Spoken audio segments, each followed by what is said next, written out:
Globalno buđenje Kundalini, civilizacija 2.0, šta se dešava i kako se pripremiti.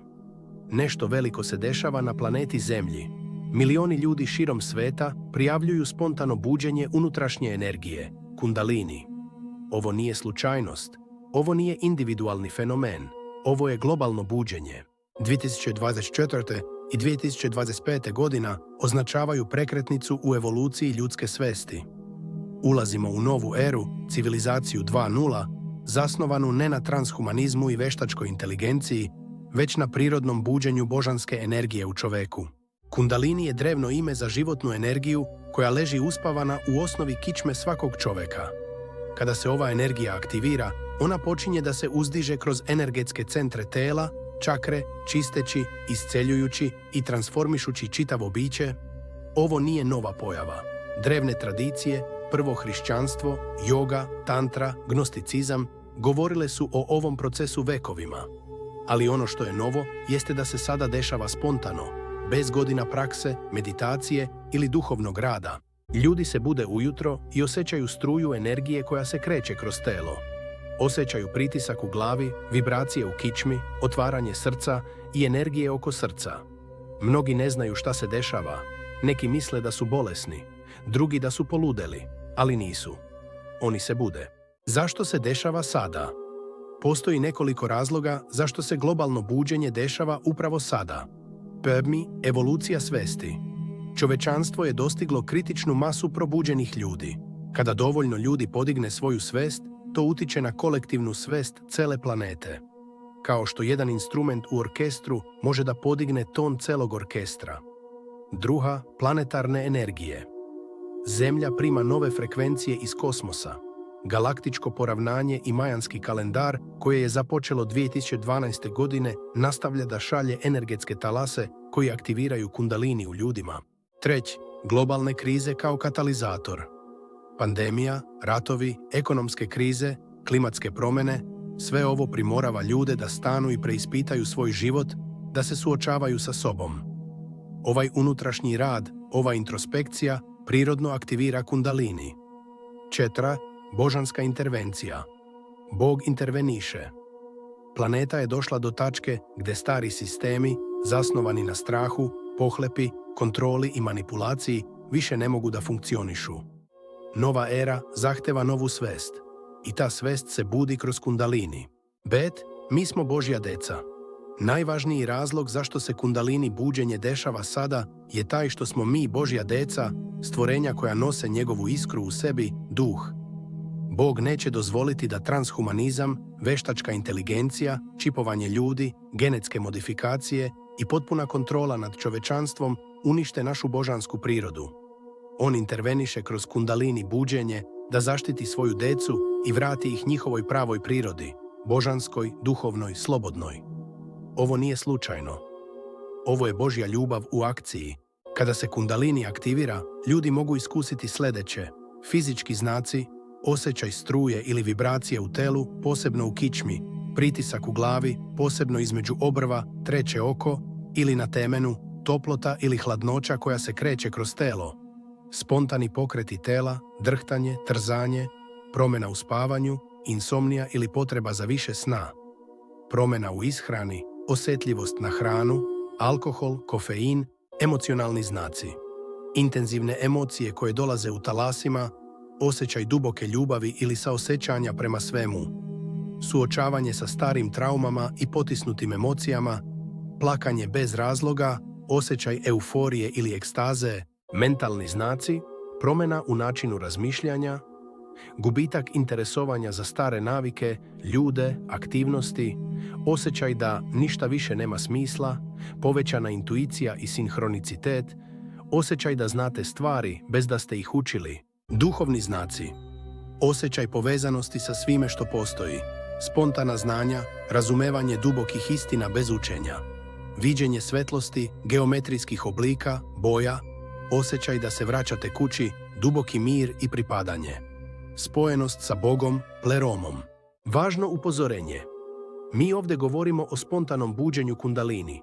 Ne savjetujemo i strogo opominjemo da ne radite neke vežbe, tehnike ili bilo šta drugo da na silu probudite ovu energiju koja je u vama. Telo i nervni sistem vam neće biti spremni i imat ćete neviđene probleme i košmare. Pustite da se sve dešava spontano i sigurno. Bez brige desit će se svima vama. Niko neće moći izbeći ovaj Božji blagoslov, ali samo ako se dešava prirodno i spontano.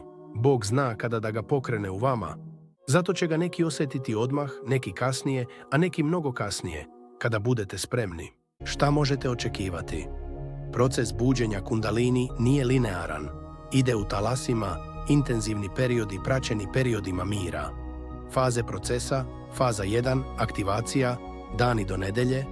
Prva aktivacija energije može biti intenzivna ili blaga. Osjećaj da se nešto dešava.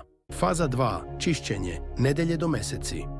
Energija počinje da čisti stare blokade, emocionalne, mentalne, fizičke. Ovo može biti izazovno. Stare traume izlaze na površinu, stari odnosi se raspadaju, stare identifikacije se razbijaju. Faza 3, integracija, meseci, energija se stabilizuje. Počinjete da živite iz novog stanja svesti, više jasnoće, mira, ljubavi. Faza 4, fontana kundalini energije. Kundalini počinje da teče trajno, 24/7 do kraja života. Ovo je stanje koje drevne tradicije zovu Sahaja Samadhi, prirodna meditacija bez meditiranja. Kako se pripremiti? Ako osjećate da se kundalini aktivira u vama, evo šta možete uraditi. 1. Prihvatite proces, ne bojte se. Ovo nije bolest, ovo nije ludilo, ovo je buđenje. Predajte se procesu. Recite, neka bude Božja volja. 2. Usporite život, smanjite stres. Spavajte više, odmarajte se. Kundalini je intenzivan proces, telu i nervnom sistemu treba odmor, opuštanje i podrška. 3. Uzemljite se, šetajte bosonogi po zemlji. Jedite hranjive obroke, posebno meso. Tuširajte se mlakom vodom. Ovo pomaže da energija ne ostane zaglavljena u glavi. 4. Budite iskreni, kundalini vas tera da živite u istini. Prestanite da lažete sebe i druge. Prestanite sa manipulacijom. Živite autentično. 5. Tražite podršku. Razgovarajte sa ljudima koji razumeju. Pridružite se zajednicama ljudi koji prolaze kroz isto. Niste sami. 6. Ako je potrebno, lekovi. Ako je proces previše intenzivan, konzultujte se sa lekarom.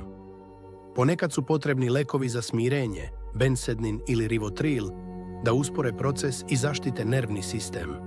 Nema sramote u tome. Energija je jednostavno jača od vašeg narušenog nervnog sistema. Najvažnija stvar, suočavanje sa sobom. Nađite tišinu. Sami vi i Bog, bez ičega između. Priznajte sebi ko ste i šta ste. Bez ulepšavanja, bez maski, bez laži. Suočite se i priznajte sebi kakvi ste zaista. Vidite svoj ego, primetite ga i pustite ga. Vidite svoju požudu, primetite je i pustite je.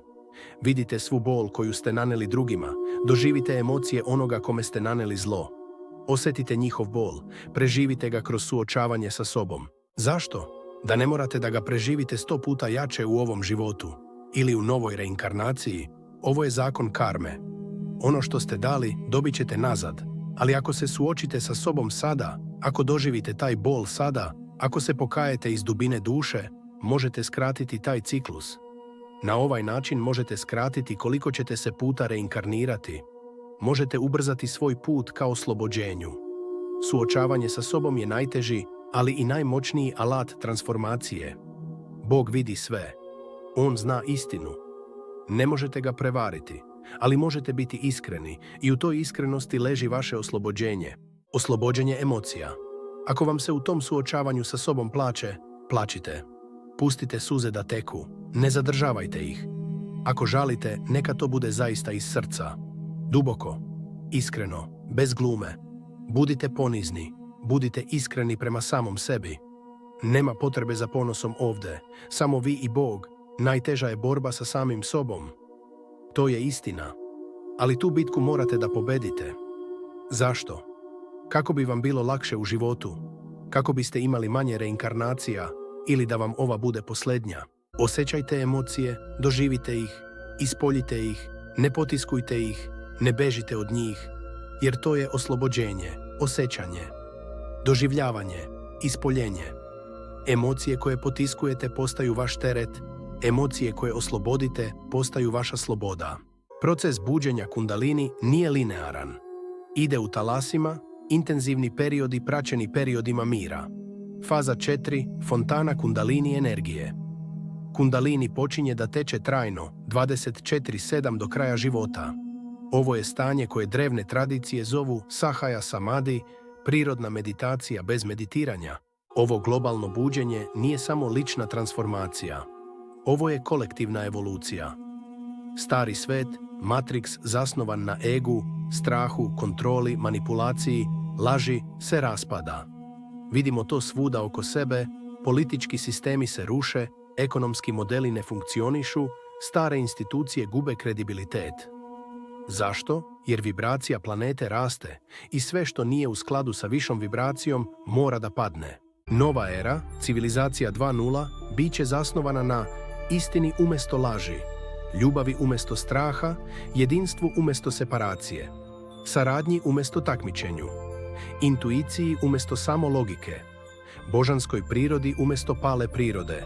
Ovo nije utopija, ovo se već dešava. Hiljade ljudi širom sveta već žive iz ovog novog stanja svesti i broj raste svakog dana. Ako osjećate da se nešto budi u vama, poverite tom procesu. Ako vidite da se svet oko vas raspada, znajte da se nešto novo rađa. Ako se osjećate sami, niste. Hiljade nas prolazi kroz isto. Ovo je globalno buđenje. Ovo je božanska intervencija. Kundalini aktivacija umjesto transhumanizma, ovo je povratak kući. Dobrodošli u civilizaciju 2.0, dobrodošli u novu eru, dobrodošli kući. Gnoza i uvid, Miroslav Kiš, Elion.